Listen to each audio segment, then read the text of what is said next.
வணக்கம் நண்பர்களே. ஒவ்வொரு ஆண்டும் உங்கள் ஸ்ட்ராபெர்ரி செடிகளை மிகுந்த அன்புடனும் அக்கறையுடனும் மூடி அடுத்த பருவத்தில் நல்ல அறுவடையை எதிர்பார்க்கிறீர்கள். ஆனால் வசந்த காலம் வந்ததும் நீங்கள் காண்பது என்னவோ உறைந்து போன உயிரற்ற செடிகளைத்தான். இந்த நிலை உங்களுக்கு ஏற்பட்டிருக்கிறதா? ஒருவேளை உங்கள் அதீத அக்கறையே உங்கள் செடிகளின் அழிவுக்கு காரணமாக இருக்கலாம் என்று நான் சொன்னால் நம்புவீர்களா? ஆம், அதுதான் உண்மை. இன்று குளிர்காலத்தில் ஸ்ட்ராபெர்ரி செடிகளை மூடும்போது நம்மில் பாதிக்கும் மேற்பட்டோர் செய்யும் 5 மிக முக்கியமான தவறுகளைப் பற்றி விரிவாகப் பார்க்கப் போகிறோம். இந்த வீடியோவின் முடிவில் உங்கள் ஸ்ட்ராபெர்ரி தோட்டத்தை குளிரின் கோரப்பிடியிலிருந்து எப்படி பாதுகாப்பது மற்றும் அடுத்த கோடையில் இனிப்பான பழங்களை அறுவடை செய்வதை எப்படி உறுதி செய்வது என்ற ரகசியத்தை நீங்கள் முழுமையாக அறிந்து கொள்வீர்கள். முதலில் ஸ்ட்ராபெர்ரி செடிகளுக்கு குளிர்கால பாதுகாப்பு ஏன் தேவை என்பதை நாம் புரிந்து கொள்ள வேண்டும். மற்ற செடிகளைப் போலல்லாமல் ஸ்ட்ராபெர்ரியின் வேர்கள் மண்ணின் மேற்பரப்பிற்கு மிக அருகிலேயே அமைந்துள்ளன. இதனால் கடுமையான குளிர் மற்றும் பனிப்பொழிவு ஏற்படும்போது இந்த வேர்கள் எளிதில் உறைந்து சேதமடைய வாய்ப்புள்ளது. மேலும் செடியின் மையப்பகுதியான இதயம் அல்லது கிரீடம் கிரவுன் எனப்படும் பகுதிதான் அடுத்த பருவத்திற்கான பூக்கள் மற்றும் பழங்களை உருவாக்கும் மொட்டுக்களைக் கொண்டுள்ளது. இந்த பகுதி பனியால் பாதிக்கப்பட்டால் அடுத்த ஆண்டு உங்களுக்கு அறுவடையே கிடைக்காமல் போகலாம். இங்கே நாம் கவனிக்க வேண்டியது என்னவென்றால், செடிகள் உறைந்து போவது மட்டுமல்ல பிரச்சனை. தவறான முறையில் மூடும்போது செடிகள் அழுகிப் போவதும் காற்றில்லாமல் திணறி இறப்பதும் நடக்கும்.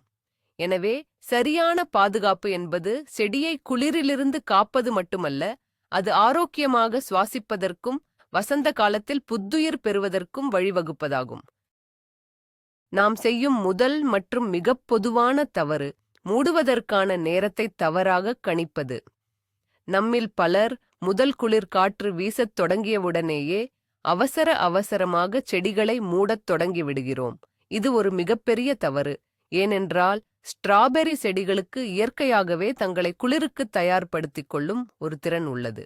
இலையுதிர் காலத்தில் வெப்பநிலை படிப்படியாக குறையும்போது செடிகள் தங்களுக்குள் சில மாற்றங்களைச் செய்து குளிரை தாங்கும் சக்தியை பெறுகின்றன. இந்த செயல்முறைக்கு கடினப்படுத்துதல் ஹார்டனிங் என்று பெயர். நீங்கள் முன்கூட்டியே செடிகளை மூடிவிட்டால் இந்த இயற்கையான செயல்முறையை நீங்கள் தடுக்கிறீர்கள். இதனால் செடிகள் பலவீனமாகி மூடியின் கீழ் ஏற்படும் சிறிய வெப்பநிலை மாற்றங்களைக் கூட தாங்க முடியாமல் எளிதில் அழுகிப் போகும். இது செப்டம்பர் மாதத்திலேயே குளிர்கால கோட் அணிவது போன்றது. அது உங்களை பாதுகாக்காது, மாறாக உங்களுக்கு அசௌகரியத்தை மட்டுமே தரும். அப்படியானால் செடிகளை மூடுவதற்கு சரியான நேரம் எது? இதற்கான பதில் உங்கள் காலண்டரில் இல்லை, வானிலையில்தான் உள்ளது. இரவில் வெப்பநிலை தொடர்ச்சியாக -5 முதல் -8 டிகிரி செல்சியஸ் வரை குறையும்போது அதுதான் செடிகளை மூடுவதற்கான சரியான தருணம். அதற்கு முன் வரும் லேசான பனிப்பொழிவுகள் செடிகளுக்கு நல்லதே செய்யும். அவை செடிகளை கடினப்படுத்த உதவும். எனவே வானிலை அறிக்கையை தொடர்ந்து கவனியுங்கள். ஓரிரு நாட்கள் குளிர் அதிகமாக இருப்பதால் அவசரப்பட வேண்டாம். நிலையான நீடித்த குளிர் ஆரம்பிக்கும் வரை காத்திருங்கள். மேலும் உங்கள் செடிகளையும் கவனியுங்கள். அவை குளிருக்குத் தயாரானதும் அவற்றின் இலைகள் சற்று வாடி தரையோடு ஒட்டியது போல் காணப்படும். இதுதான் நாங்கள் குளிர்கால உறக்கத்திற்கு தயார் என்று செடிகள் உங்களுக்கு கொடுக்கும் சமிக்ஞை. முன்கூட்டியே மூடுவது எவ்வளவு தவறோ அதே அளவு தவறு மிகவும் தாமதமாக மூடுவதும். சில சமயங்களில் இலையுதிர்காலம் நீண்ட காலம் நீடித்து திடீரென கடுமையான குளிர் தாக்கும். பனிப்பொழிவு இல்லாமல் வெப்பநிலை -10 டிகிரி செல்சியஸுக்கும் கீழே செல்லும்போது அது செடிகளுக்கு மிகவும் ஆபத்தானது. அப்பொழுது செடியின் வேர்களும் இதயப் பகுதியும் முழுமையாக உறைந்து மீள முடியாத சேதத்தை அடையும். குறிப்பாக உங்கள் பகுதியில் பனிப்பொழிவு குறைவாக இருந்தால் நீங்கள் இன்னும் கவனமாக இருக்க வேண்டும். ஏனெனில் பனி ஒரு இயற்கையான போர்வை போல செயல்பட்டு செடிகளை குளிரிலிருந்து காக்கும். பனி இல்லாமல் கடுமையான குளிர் நேரடியாக செடிகளை தாக்கும். எனவே வானிலை முன்னறிவிப்பில் கடுமையான உறைபனி வரப்போகிறது என்று தெரிந்தால் அதற்கு முன்பே உங்கள் செடிகளை பாதுகாப்பாக மூடிவிட வேண்டும். சுருக்கமாகச் சொன்னால், சரியான நேரத்தை கண்டறிய இந்த 3 விஷயங்களை கவனியுங்கள். 1. நிலையான உறைபனி தொடங்கும் வரை காத்திருங்கள். 2. நீண்ட கால வானிலை முன்னறிவிப்பை கவனியுங்கள். 3. உங்கள் செடிகளின் நிலையை பாருங்கள். அவசரம் வேண்டாம், அதே சமயம் அலட்சியமும் வேண்டாம். சரியான நேரத்தில் செய்யப்படும் பாதுகாப்பு உங்கள் உழைப்புக்கு நல்ல பலனை கொடுக்கும். இந்த முதல் தவறை தவிர்ப்பதன் மூலமே உங்கள் ஸ்ட்ராபெர்ரி செடிகள் குளிர்காலத்தை வெற்றிகரமாக கடந்து செல்வதற்கான வாய்ப்பை நீங்கள் 50% அதிகரித்து விட்டீர்கள் என்று சொல்லலாம்.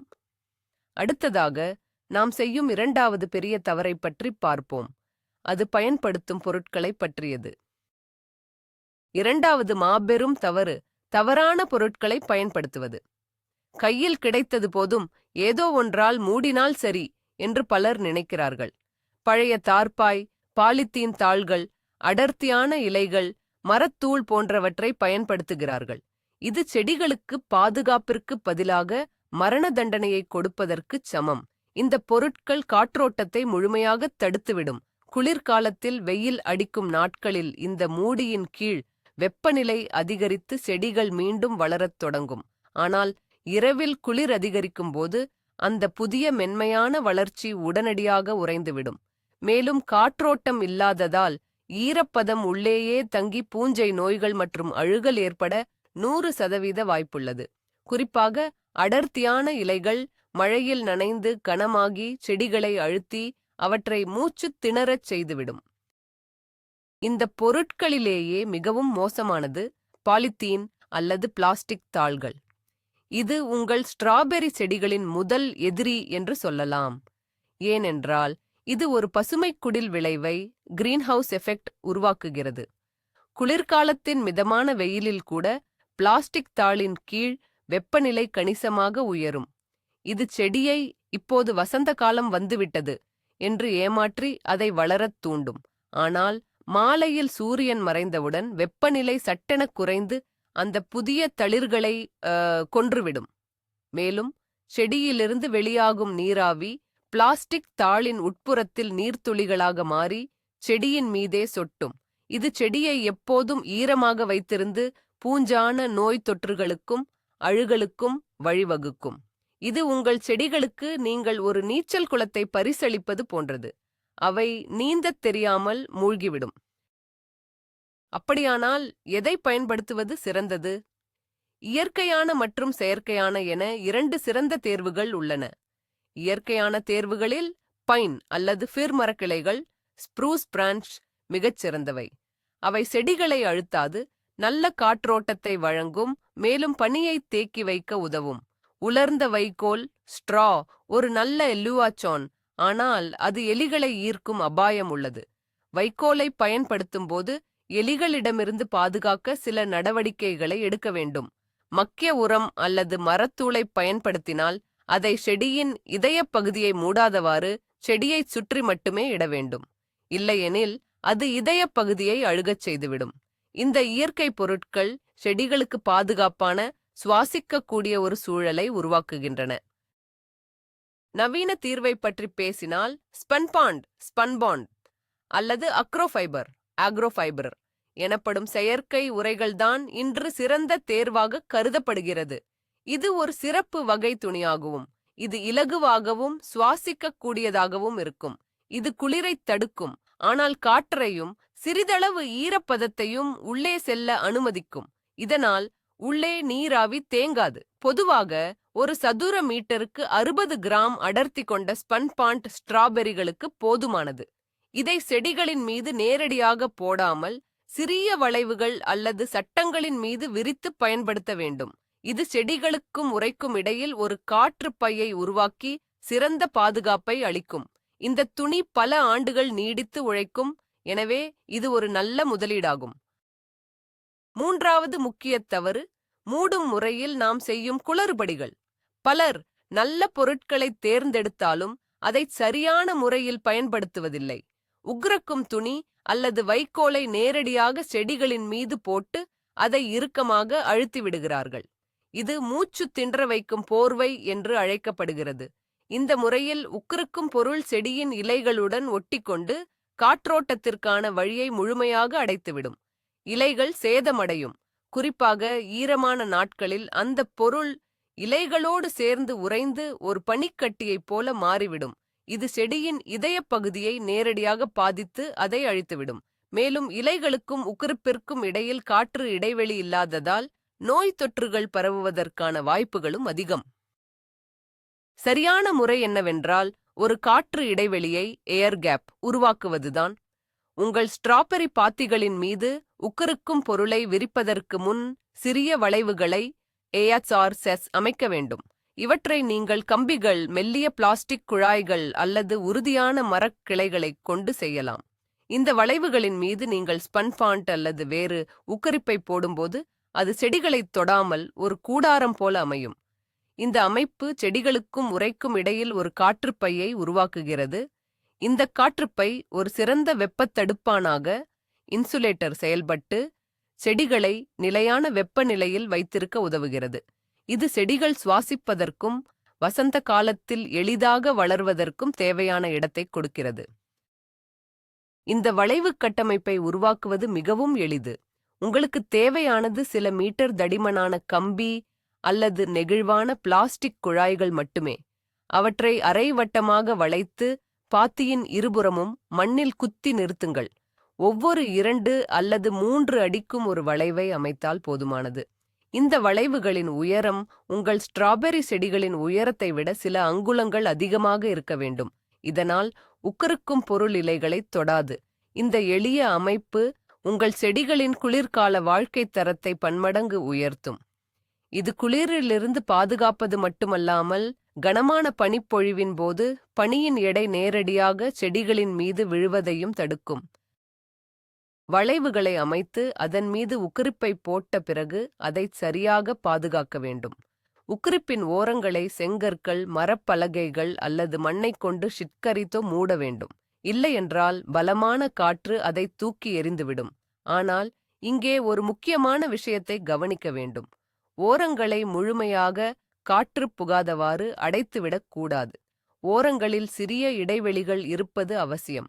அப்போதுதான் உள்ளே இருக்கும் ஈரப்பதம் வெளியேறவும் புதிய காற்று உள்ளே வரவும் வழி ஏற்படும். உங்கள் நோக்கம் ஒரு ஹெர்மெட்டிக்கலாக சீல் செய்யப்பட்ட பெட்டியை உருவாக்குவதல்ல, மாறாக ஒரு சுவாசிக்கக்கூடிய பாதுகாப்பான கூடாரத்தை உருவாக்குவதே ஆகும். இந்த சிறிய நுணுக்கங்கள்தான் ஒரு வெற்றிகரமான குளிர்கால பாதுகாப்பிற்கும் தோல்விக்கும் உள்ள வித்தியாசத்தை உருவாக்குகின்றன. 4வது தவறு, இலையுதிர்கால தயாரிப்புகளை புறக்கணிப்பது. பலர் குளிர்கால உறை மட்டும் போட்டுவிட்டால் போதும், செடிகள் பாதுகாப்பாக இருக்கும் என்று நினைக்கிறார்கள். ஆனால் உறை என்பது ஒரு மாயக் கவசம் அல்ல. அது ஆரோக்கியமான வலுவான செடிகளுக்கு மட்டுமே உதவ முடியும். இலையுதிர் காலத்தில் நோய்களாலும் பூச்சிகளாலும் பலவீனமடைந்த ஒரு செடி நீங்கள் எவ்வளவு சிறந்த உரையை போட்டாலும் குளிர்காலத்தில் உயிர் பிழைப்பது கடினம். குளிர்கால பாதுகாப்பு என்பது இலையுதிர் காலத்தின் இறுதிக் கட்டத்தில் தொடங்கும் ஒரு செயல்பாடு. செப்டம்பர் மற்றும் அக்டோபர் மாதங்களிலேயே அதற்கான தயாரிப்புகளை தொடங்கிவிட வேண்டும். ஆரோக்கியமான செடிகளால் மட்டுமே குளிரின் கடுமையை தாங்க முடியும். இலையுதிர் காலத் தயாரிப்புகளில் சப்சே முக்கியமானது சுத்தம் செய்வது. செடிகளில் உள்ள பழைய, காய்ந்த மற்றும் நோய்வாய்ப்பட்ட இலைகளை அகற்றிவிட வேண்டும். இந்த இலைகளில்தான் பூஞ்சை வித்துக்களும் பூச்சிகளின் முட்டைகளும் குளிர்காலத்தை கழிக்கின்றன.